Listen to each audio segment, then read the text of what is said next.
around the world. This is the Nerds That Know. Stash, you're along with a wonderful group of friends, family, cohorts, and fellow nerds.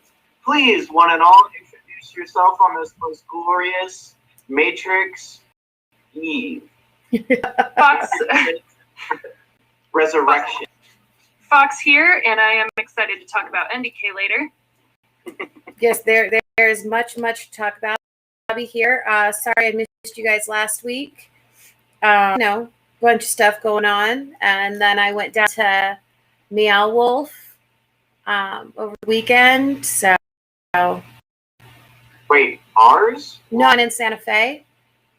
Oh, nice. I wanted to see the original before I saw the new one, but I do already have tickets for 2 different tours to the one here in Denver. Oh, Very nice. I may go tomorrow, depending on I actually get the ticket or not. So, well, I have friends who are working there and I'm there, so, and the one in Santa Fe was very cool. Yeah, awesome. Tank, what did you get up to this weekend? I went and saw Candyman on Friday. That's very scary. It's not super scary, but it is really cool. It is a cool, lot of interesting tie back, throwback original, and great backstory for why the Candyman exists. I hear that our 13-year-old niece really enjoyed it. She enjoyed it quite a bit. 13 is about the right age for horror to really be taking off in your life. She's been a horror fan since she was 7.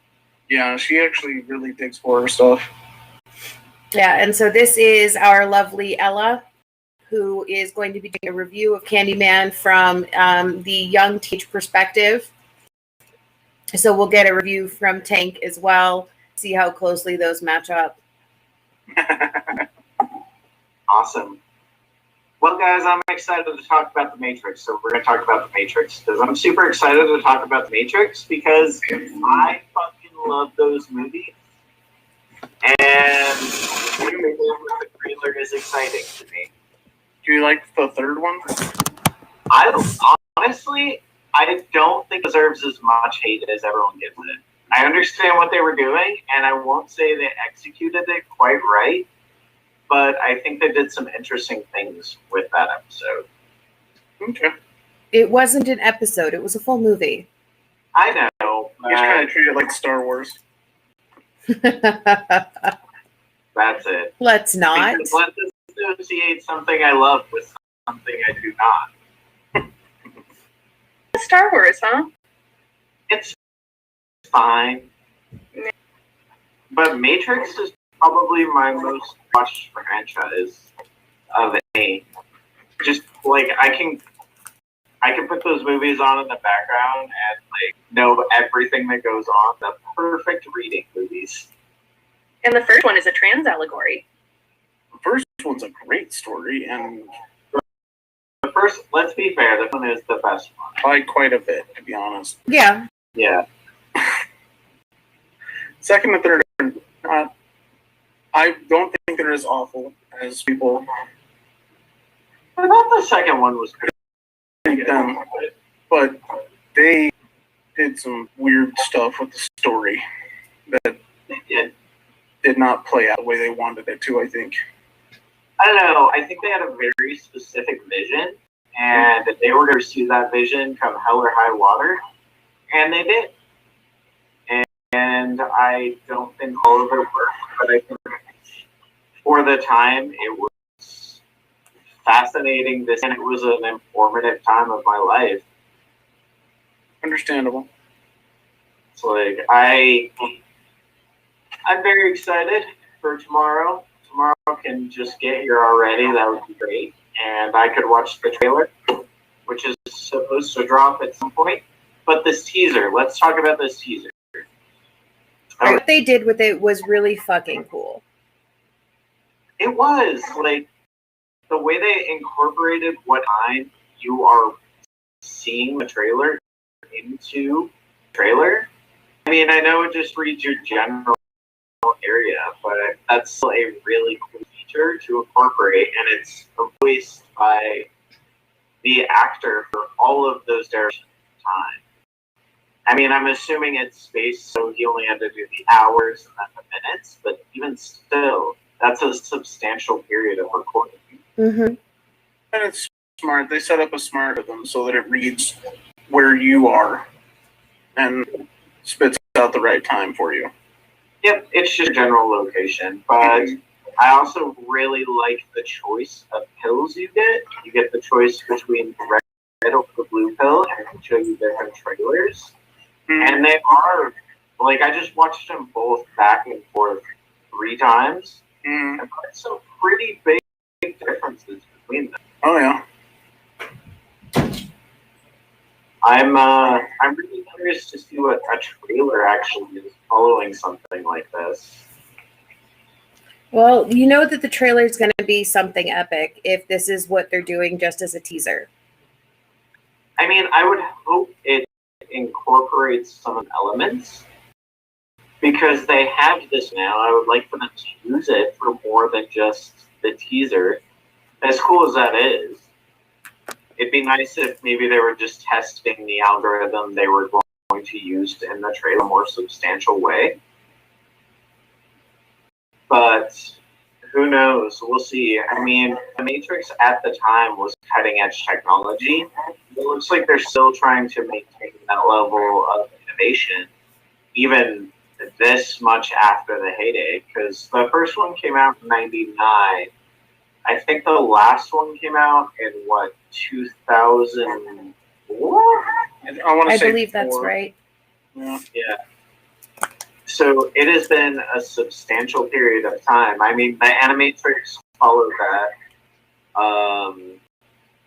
I want to say maybe 6 months after the last movie. Something like that, yeah. But after that, there hasn't really been a ton of innovation. There's been a couple of games. There's been nothing since then. So I'm really curious to see how they revitalize this franchise, and if this will just be a throwback to the uber fans of Matrix like myself, or if it'll be something that's trying to the series and bring new people in. Well, I think that they're going to try to hit the nostalgia as well as reach new people. Yeah, they're probably going to try to give it the Force Awakens treatment, I'm guessing. Yeah, I don't know if they're going to be able to succeed tricks. Well, I think that this will be Keanu Reeves' more successful, long-awaited sequel than was the Bill and Ted long-awaited sequel. You know what? Bill and Ted did what it was supposed to do. It's a silly movie. I didn't say Bill and Ted was bad. I said that Keanu Reeves will get more financial compensation for this new Matrix movie than probably from Bill and Ted. Yeah, and I'm going to give it all away. And that the Matrix, I think, will reach more people, new and old fans, whereas Bill and Ted really was like a hard nostalgia thing. Yeah, it's going to tap into a much larger fan base. Yeah. I mean, because even the people who were disappointed in the third movie, which fans you have the right to be, I still think they did a very interesting thing for them, and it captivated a lot of people. Like, I remember seeing the third Matrix movie in the IMAX, and it was standing room only. It's like... I hope that we can do IMAX for this new Matrix movie. I don't know if I want to do IMAX or if I'm just going to do Alamo again. Alamo just needs to get an IMAX. They have the really big with the Dolby that's super nice, but it's not quite IMAX. It's close, but... The Dolby Digital XD or whatever it is. Yeah. It's the super advanced bullshit one that's actually really cool. It just costs like $35 for 2 tickets.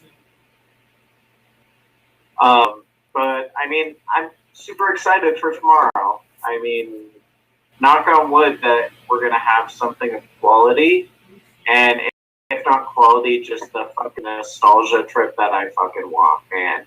I want to actually watch all three of these movies again, back to back to back, and go back to the Animatrix. God knows I haven't watched that in years. Yeah, that one's kind of the bastard son of the group. It is, but it tells some very interesting stories, and the animation that was done in it was spectacularly varied. It was a pioneer of love, death, and robots, essentially. It was visually impressive, but I don't think that's ever been the issue. Because even the second and third movies, which are not as heralded as the original, there was nothing wrong with the visuals. Oh, God. Yeah, they were over the top. They were crazy. They were as good of quality as you could possibly get at the time that they were made. So their visual storytelling has always been very good. Mm-hmm. It's just when the storyline doesn't match up is where it becomes an issue. Yeah, it's, I don't know, what's it's been 15 years. I mean, hopefully have refined their narrative structure a little bit. At least somewhat. I'm assuming they have a little bit, yeah. Yeah, I hope they leave the whole cheat thing out of it this time, because, like, that really fucked me up, the third one. That was part of the unnecessary part that I was talking about. Hashtag leave out Jesus. Sorry? Hashtag leave out Jesus. Agreed. And this one's only Delana, right? I think so. I haven't actually looked up a ton of details about it, because once I go down that rabbit hole, I'm going to start getting conspiracy bullshit and taking sources that I should trust word. I'm looking. Okay, it is just Lana. Yeah. It's just Lana on this one. So I don't know. Maybe having a singular vision might, not muddle the waters as much. Yeah. I mean, we'll see. We'll get our first real taste tomorrow, and we will have a nice hot take for you guys next week. I'm excited. Definitely.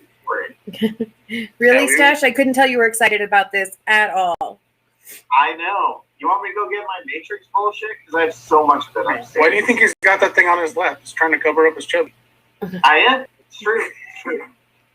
It has nothing to do with me getting this at NDK. Speaking of conventions, Fox. All right. Well, I guess we're going to jump over to NDK. Yeah, I tried to go all 3 days, but we got late on Friday to register. So I went Saturday, Sunday, and it's at a new venue. Wonderful venue. Yeah, it's really nice. It's huge. If you stayed in the hotel, there's a literal water park there. We had some friends who stayed there and gave us wristbands, and it was so nice. I was so burnt out on Sunday, and they gave us wristbands for the water park, and I just laid in a tube on the lazy river with my sunglasses on and my eyes closed like this for like an hour. But yeah, the energy I feel like is different this year because obviously we didn't get to go last year, and people were so excited. I always talk to strangers and make friends when I'm there, but it was so much more this year. And not only that, the cosplays were next level because everyone had an extra year to work on their cosplay. It was a really wonderful experience for me. If you are in Colorado anywhere, if you can fly in, come to NDK. It's a blast. Yeah, I saw some very impressive cosplays at the convention. I got this amazing picture of Toothless getting his tail put on, and it looks like a guy is just balls deep in his ass. It's really funny. It is on our Facebook page, so feel free to check that out. But like the venue was very interesting because NDK has always been incredibly packed. Yeah. And because there was so much space, it actually felt like there weren't that many people there, even though they had like almost a record high turnout. Oh yeah, I could tell there were tons of people there, but it was so spread out that it was very comfortable. Mm-hmm. And then everyone was wearing masks, and social Masks were required. Yeah. Social, which pissed me off because I was having a really good mustache day before I walked in, but that's okay. I was so stoked because I was like, it's not a good idea to get a bunch of people together, even if most of them are vaccinated. It's definitely the responsible and what they made the correct choice. Yeah. But I had a great time in Artist Alley in the dealer's room. I spent like $500. I spent like $40 on these two. But check it out, I got a kigurumi for only $45, which on the kigurumi shop they're like $85. I saw the dragon one, and I was so tempted. Oh, yeah, I should have worn it for this. Yes, you should have. Wait, hang on. Shame. Did you Shame. Did you go to any of the panels or anything like that? I unfortunately sat in on a couple for a few minutes, but not much. I went to the AMV winner panel. That was fun. And the bridge show. And I think that's it. For me, at cons, it's all about just looking haughty and acting thoughty, getting drunk and walking around. Yeah. So I don't go to a lot of panels. I did go to the rave for like 30 minutes. We went outside to smoke a cigarette. And this is like how good the culture is at NDK. We went outside to smoke a cigarette, and some guy just brought out this huge speaker that was on like a suitcase roller and started like playing music and taking requests and stuff. And this huge party broke out. And I was like spun out of my mind and drunk. And so I was like fucking dancing my little ass off. Everybody wanted to dance with me. Like I was the belle of the ball, having a great time. I danced so hard that a couple of times I had to stop and go lay down on the sidewalk for a few minutes. Awesome.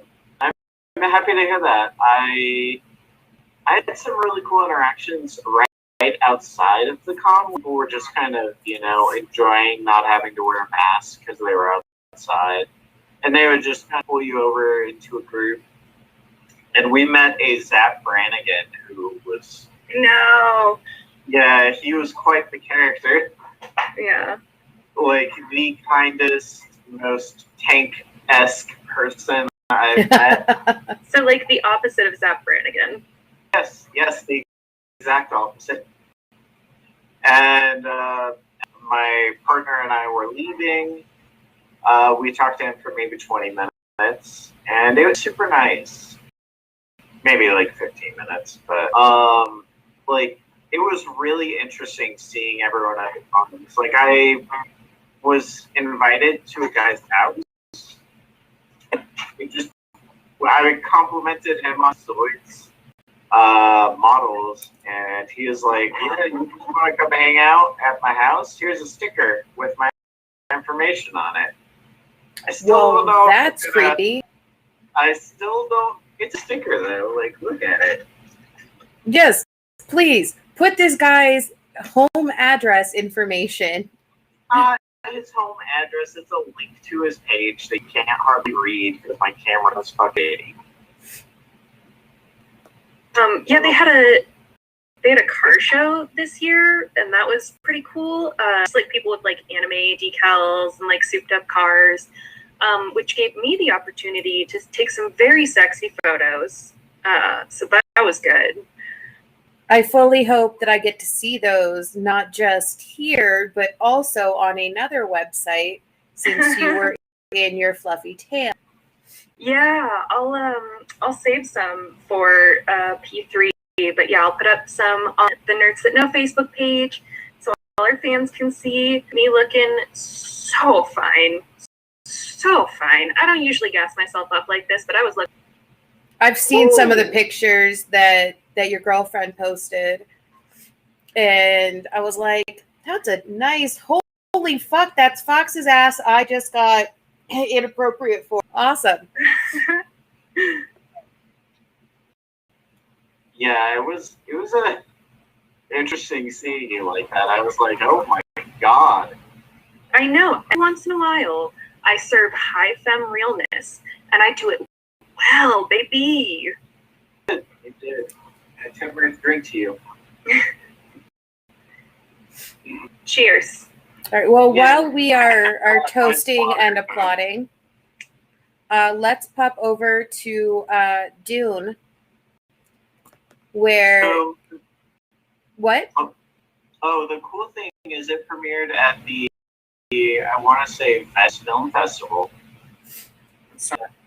just last week. I want to say last week. It may have been 2 weeks ago. Time is a flat circle. After COVID, it no longer exists. But it received it got a advanced screening of the entire film, and at the end, it receives a 7-minute standing ovation. I know. I was just trying to say that. Oh, sorry. Continue, Bobby. No, it's cool. Go ahead. I'm excited about that too, because God knows Dune needs its fucking material after the let's call it less than great film from the 80s. But I was genuinely shocked to hear how enthusiastic everyone was about it, because the thing about Dune is it's always very slow and pensive. So I've always been kind of out on an adaptation like this. Yeah, I mean, one thing that the original Dune had going for it is that it had Kyle MacLachlan. So, you know. And I'll also take it. Stewart. Yeah. But Kyle About MacLachlan, Agent Sheldon Cooper, aka the love of my life. But Patrick Stewart, aka the love of the internet. that's true. I would marry Patrick. He's still hot, okay? Spar on Patrick Stewart. Did you guys realize today is the 55th anniversary of Star Trek original series airing on TV? I did, actually, because it's Star Trek Day. Well, that's right. It is Star Trek Day, isn't it? Yep. Yeah, so I always thought Star Trek Day should be October 4th, because then it can be 10-4 word. But what do I know? Apparently, the Dune movie, great reviews so far.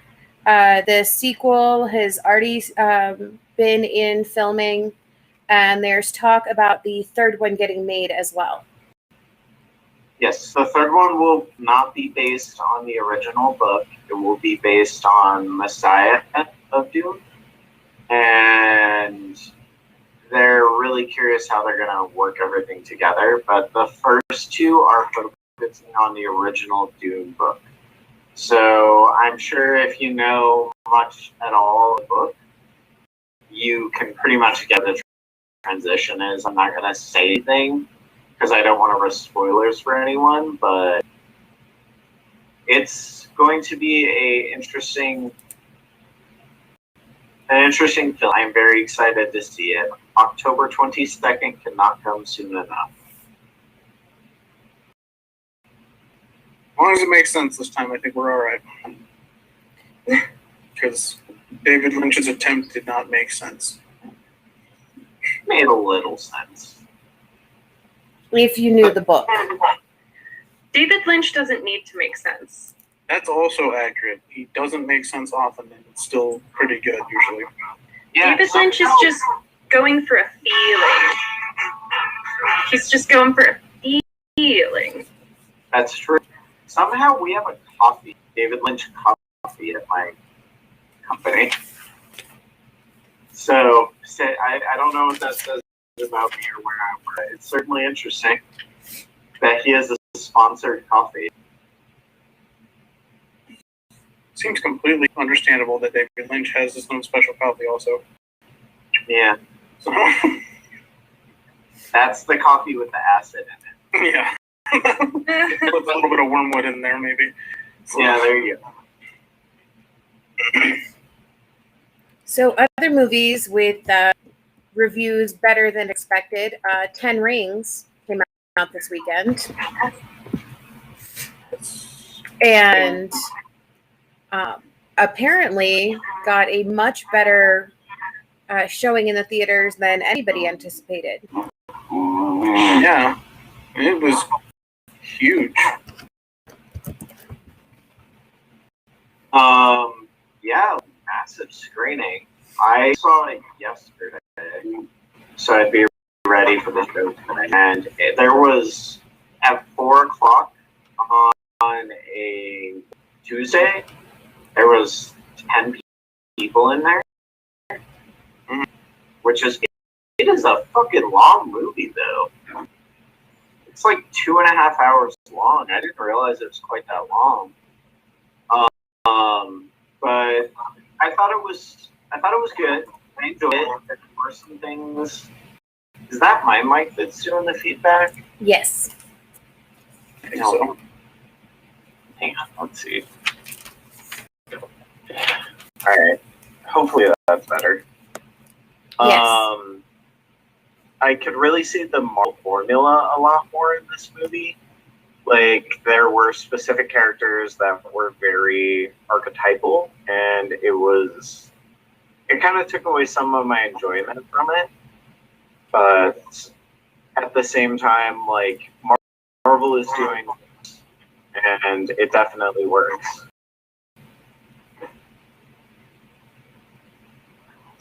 I'm going to leave the call and return, and hopefully that will fix this. Okay. While Stash is gone,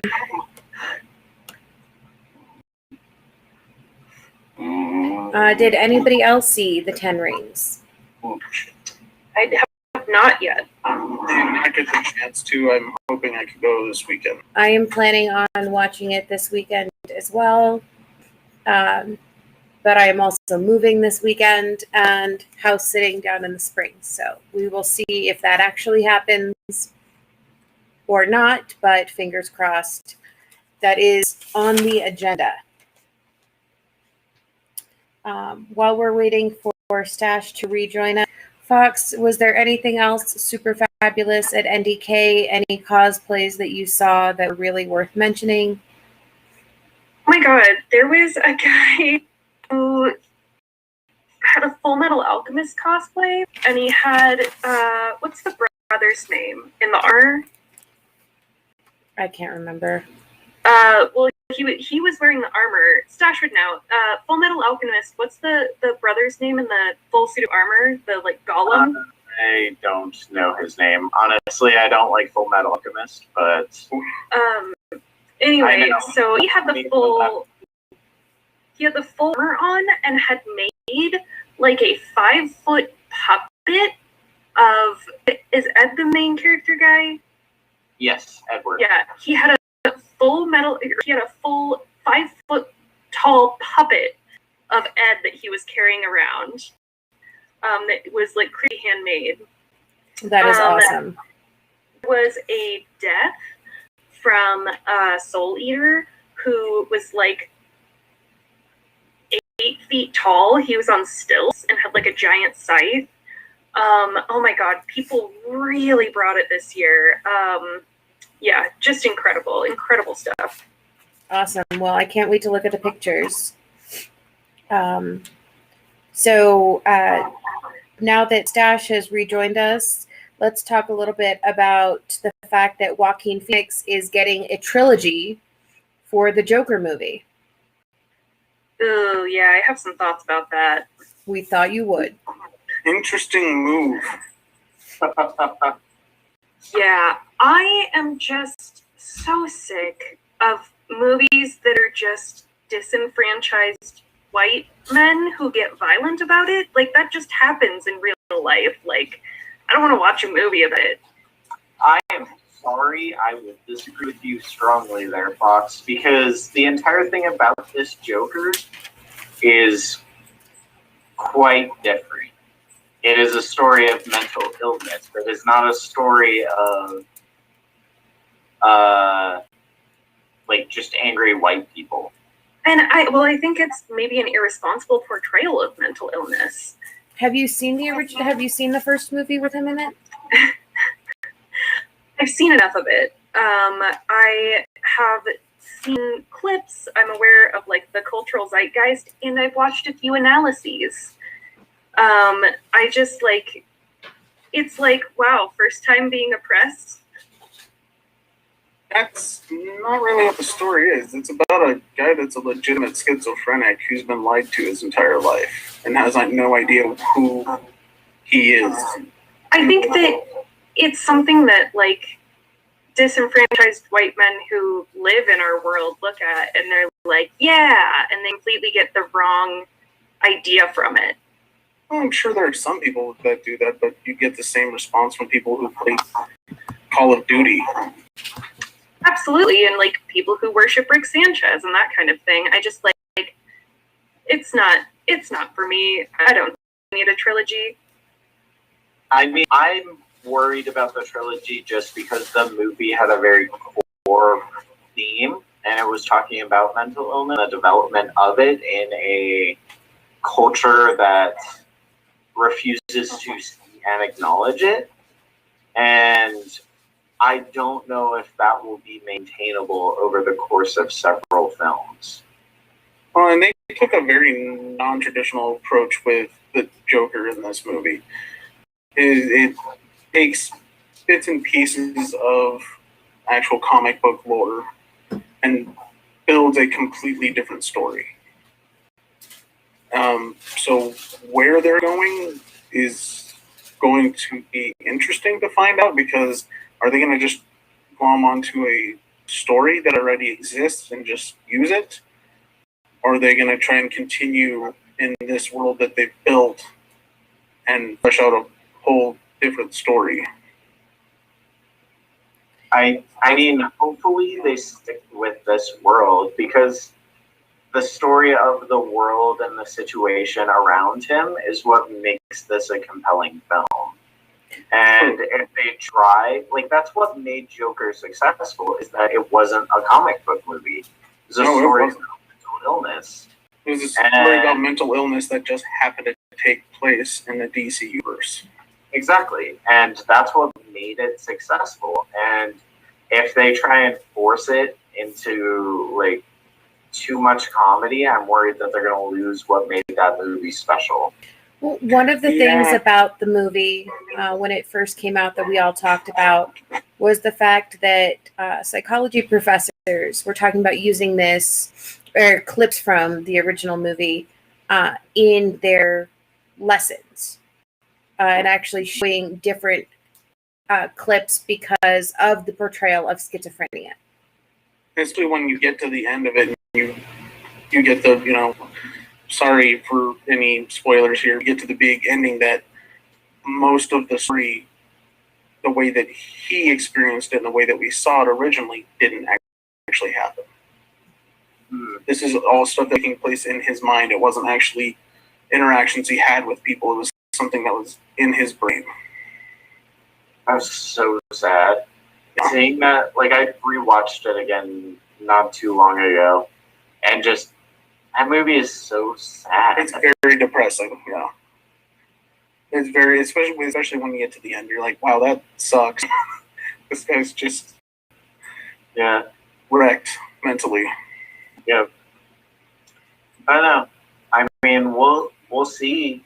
I have hopes for it. If they made one movie that's good, I have faith that if they keep everyone the same, they'll realize what was the magic and maintain it. It just, 3 movies is a lot. Yeah, it's a lot to ask. Yeah, I could see maybe another movie, but 3 seems too much. Well, we'll see what they do. DC is notorious for fucking it up. Sure. Unfortunately accurate. So let's wait and see. Leaving the DC universe, and that is completely different from the DCU in the realm of God only knows what the fuck happens. There is no cohesive DC universe. Let's go over to the Marvel universe and What If? Which I guess we're going to be going episode 4 this week. Yeah. We don't Because want what to was talk it, about 5 out today?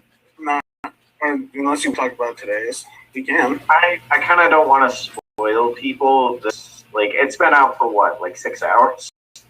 It came out at midnight this morning, I believe is when it was. But still, there are people who haven't had a yes. chance to watch it. Let's give people a week. Yes. Let's Okay, give so people- episode 4. Episode 4 was very, very dark. It to was say the so good. It was so. Yeah. Like, Dr. Okay. Strange's favorite, like, character right now. I mean, I don't know if I could say that universally, but it's pretty close. I feel like What If has been going darker with each episode. Like, Kind of, yeah. like if you think about the 3rd episode where they're just like, hey, let me show you how he would kill everyone. Mhm. You know, hashtag kill them all, but I can't actually use that because then we get on a watch list. Whereas in this one, we get what would happen if a guy lost everything that he thought he needed in the world. Yeah, it was interesting. Like, I'm really liking this angle of the Watcher, first off. But, like, and then the break of the fourth wall. We get the first full. Well, it wasn't the fourth wall. No, it wasn't. Kind of. Yeah. It was like an imaginary fourth wall that was broken in the. Yeah. But it was very interesting to see. But I'm so curious where this is going, where this is building. If we are going to continue to get darker and darker. I mean, from what I saw this week's episode, it seems like they're progressively darkening the series. To a certain extent, yeah, you're not wrong about that.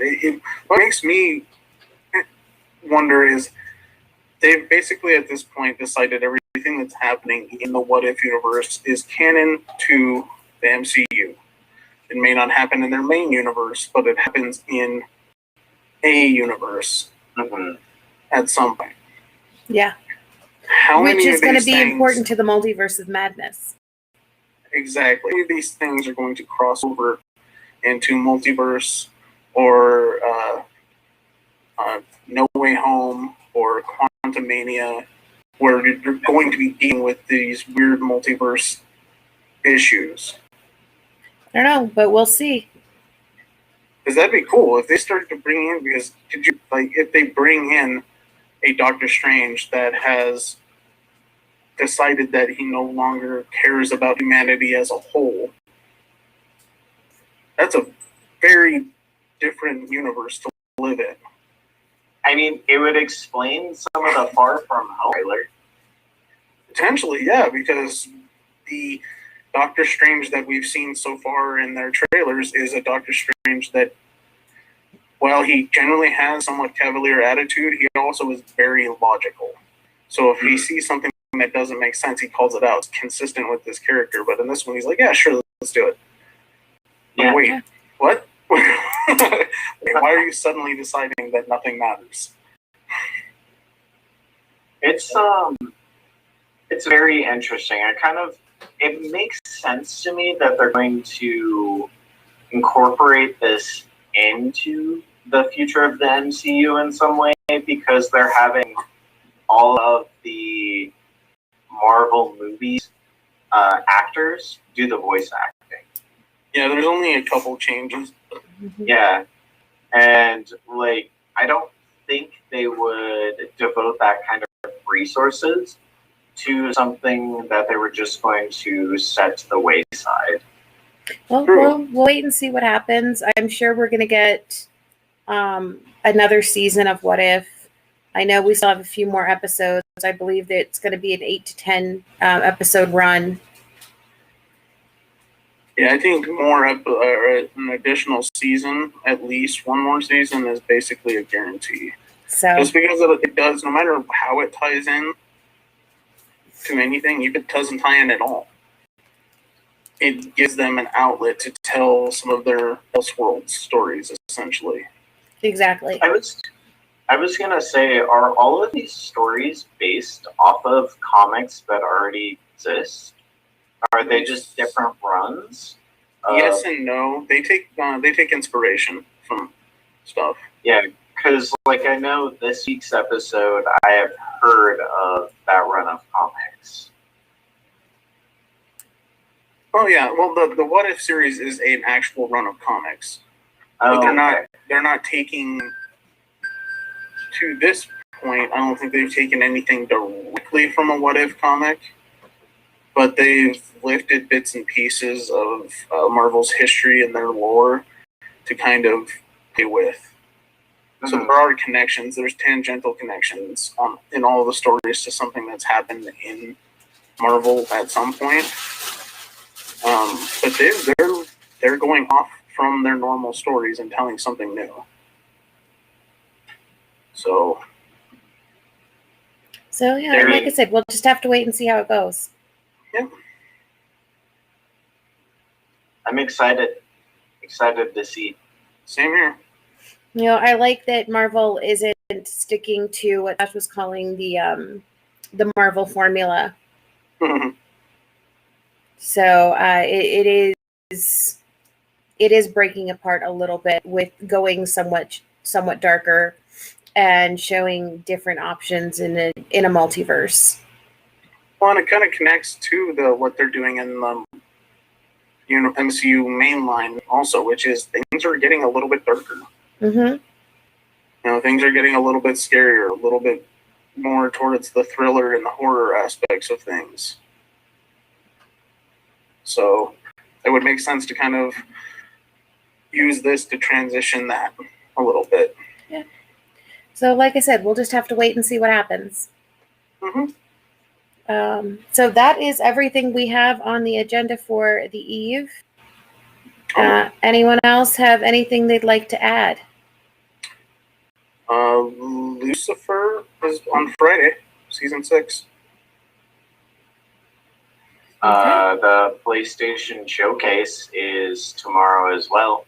I'm hoping there may be a crossover between that and The Matrix. We'll see. That'd be kind of cool. Well, we will talk about both of those things next week. We'll see you then. All right, everybody. Normally, this is the time where Smurf would tell everyone, run fast, take chances, that jazz. But instead, I'm going to say, walk softly and carry a big stick.